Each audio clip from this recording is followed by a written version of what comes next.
మీ మోకాల నొప్పులకు ఎటువంటి సర్జరీ లేకుండా ఎపియాన్ పెయిన్ క్లినిక్ అందిస్తున్న అత్యాధునిక చికిత్స.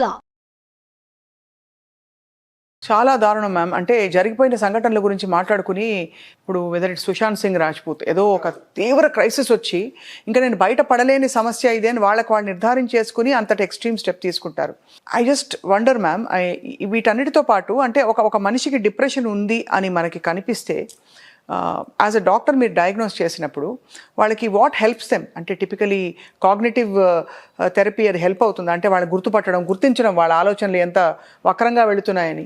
ఒకటి ఏంటంటే డిప్రెషన్లో వాళ్ళ స్టేజెస్ని బట్టి ట్రీట్మెంట్ ఉంటుంది. ఇప్పుడు మైల్డ్ కాగ్నేటివ్ డిస్టర్బెన్స్ అయితే మైల్డ్ డిప్రెషన్ ఉందనుకుందాం. అంటే ఆ వ్యక్తి ఏంటంటే నాకేంటో ఈ మధ్య బాగుంటలేదు, మూడ్ సరిగా ఉండట్లేదు, నాకు లోగా ఉంది అంటే జనరల్గా చెప్తా అంటే సాడ్నెస్, లో మూడ్, ఆ తర్వాత ఏంటో ఖాళీగా అనిపిస్తుంది నాకు మనసు అని చెప్పుకుంటూ దేని మీద నాకు శ్రద్ధ చూపించలేకపోతున్నాను, ఫ్రెండ్స్తో మాట్లాడాలనిపించట్లేదు, అంటే మామూలు ప్లెజరబుల్ యాక్టివిటీస్ ఆనందంగా లేదు, నేను ఏకాగ్రత చూపించలేకపోతున్నాను అని అట్లా అంటున్న వాళ్ళకి కాగ్నిటివ్ థెరపీ బాగా హెల్ప్ చేస్తుంది. ఎందుకంటే వాళ్ళకి నెగటివ్ కాగ్నిషన్ అప్పుడే మొదలైంది కాబట్టి వాళ్ళకి వాళ్ళ ఆలోచన దృక్పథము దానిలో ఏమి డిఫెక్ట్ ఉంది అని చూపించగలుగుతాం. ఎందుకంటే వాళ్ళు చెప్పే మాటల్ని బట్టి దాన్ని అనలైజ్ చేసి వాళ్ళ థాట్ ప్రాసెస్ ఎట్లా, స్కీమాస్ అంటాం అనమాట, వాళ్ళ మైండ్ స్కీమా ఎట్లా ఉంది, వాళ్ళు ఏ విధంగా ఆలోచిస్తున్నారు, ఆ తర్వాత వాళ్ళు ఇచ్చే ఎగ్జాంపుల్స్ కూడాను. నేను వేస్ట్, ఎందుకంటే ఆ రోజు మా టీచరు క్లాస్లో క్వశ్చన్ అడిగినప్పుడు నేను ఒక్కడనే ఆన్సర్ చేయలేదు అంటే ఒక్క ఎగ్జాంపుల్ని బట్టి వాళ్ళు ఇన్ఫరెన్స్ చేస్తారనమాట, జనరలైజ్ చేయటం అట్లాగా. సో ఇట్లాంటివన్నీ. ఆ తర్వాత ఏంటి, నేను ఏమి చేసినా కూడాను నేను ఫెయిల్యూర్. కొంతమంది నా దగ్గరకు వస్తారు డిప్రెషన్లో, నేను ఎన్నో వెంచర్స్కి వెళ్ళానండి, ఏది చేయి పెట్టినా కూడా నాకు ఫెయిల్యూరేనండి, అంటే నేను దురదృష్టవంతుడిని అంటే వాళ్ళ నిర్ధారణకు వచ్చేస్తారనమాట. సో ఇట్లాంటి కాగ్నిషన్స్ అన్నీ కూడా మేము డిస్టార్షన్స్ని ఐడెంటిఫై చేసి వాళ్ళకి పాజిటివ్ ఏవేమి ఉన్నాయో అవి చూసేటట్టు చేస్తాం అనమాట. ఎందుకంటే వాళ్ళు ఎంతసేపు నెగటివ్ వైపే చూస్తారు కదా, నీ జీవితంలో ఇంతవరకు జరిగిన పాజిటివ్ ఏంటి అని వాళ్ళకి గుర్తు చేసేటప్పటికి వాళ్ళు అటువైపు చూడడం మొదలు పెడతారు.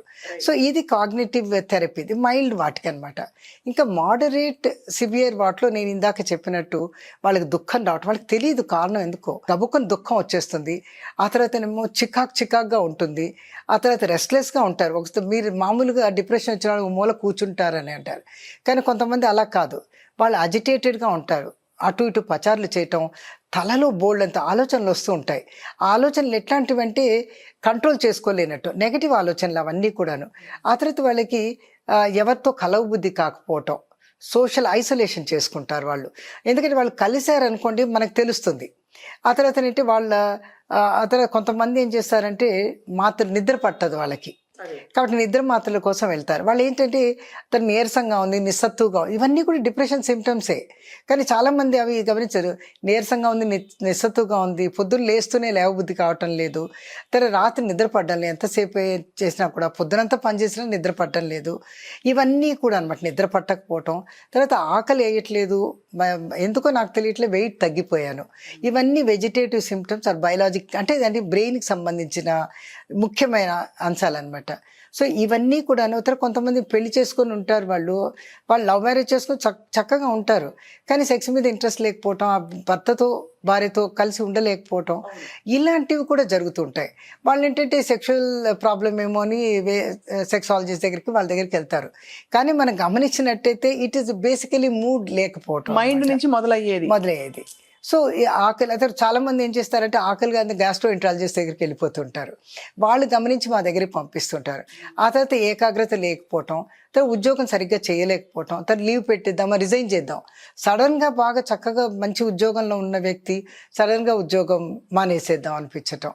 సో ఇట్లాంటివన్నీ కూడా చూసినట్టు ఆ తర్వాత కారణం లేకుండానే నాకు నా బ్రతుకు వేస్ట్, నేను చచ్చిపోతే బాగుండు. ఆ తర్వాత కొంతమంది ఏం చేస్తారంటే ప్లాన్లు చేసేస్తూ ఉంటారు, నా వస్తువులు ఎవరికి ఇచ్చేద్దామని. సివియర్గా ఉన్నప్పుడు వాళ్ళకేంటంటే ఎంత చేసినా కూడాను చచ్చిపోదామన్న ఆలోచన తప్పితే ఇంకేం ఉండదు. వాళ్ళు ఏదైనా ఆస్తులు రాసి ఇచ్చేస్తారు, నగలు ఇచ్చేసేయటం, ఇట్లాంటివన్నీ. ఆ తర్వాత సూయిసైడ్ నోట్ రాస్తూ ఉంటారు. నేను చూశాను టీనేజర్స్ కొంతమంది, వాళ్ళు చదువు తట్టుకోలేనప్పుడు వాళ్ళ తల్లిదండ్రులు వాళ్ళు తల ఉంచుకొని ఎంతసేపు చదువుకోకుండా ఉంటే తల్లిదండ్రులు ఎందుకు ఏం చేస్తున్నాడని ఒకరోజు చూస్తే వాడు సూసైడ్ నోటు చాలా రాశాడు. అంటే వాడు ఆ తర్వాతనేమో నెట్లోకి వెళ్ళి ఏ విధంగా సూసైడ్ చేసుకోవచ్చు అని చూస్తుంటారు. ఎప్పుడైతే వాళ్ళ ఎమోషన్స్లో మార్పు వచ్చి ఎప్పుడు విత్డ్రా అయిపోతారో, చలాకీగా ఉన్న వాళ్ళు డల్ అయిపోవటం, ఆ తర్వాత వాళ్ళు ఎంతసేపు పుస్తకాలు పట్టుకోవడమో లేకపోతే టీవీ దీనిలోకి వెళ్ళిపోవడమో, లేకపోతే స్మోకింగ్కి వెళ్ళిపోతారు కొంతమంది. వాళ్ళ ఇలా అంటే స్మోకింగ్ డ్రింకింగ్కో వెళ్ళిపోవటం, ఇట్లా బిహేవియర్లో మార్పులు వచ్చి ఏదో ఒక కోపింగ్ మెకానిజం, కోపింగ్ మెసేజ్ అంటే వాళ్ళు ఒక చూస్తారు. అడిక్టివ్ బిహేవియర్ వచ్చేస్తుంది. అంటే వాళ్ళ ఆందోళన తగ్గించుకోవడం రకరకాల ప్రయత్నం చేస్తారు. ఎప్పుడైతే ఫెయిల్యూర్ అవుతుంది, ఎందుకంటే స్మోక్ చేస్తారు అంతవరకే రిలీఫ్, డ్రింక్ చేస్తారు కాసేపు పడుకుంటారు, మళ్ళీ లేచేటప్పటికి ఆ సమస్యలు తీరవు కదా. వాళ్ళ మనసులో ఉన్న ఆలోచనలు ఇవన్నీ తీరనప్పుడు ఆ మైండ్ లోపల ఉన్నది తీర్చాలి కానీ బయట నుంచి మనం ఏం చేయలేం కదా.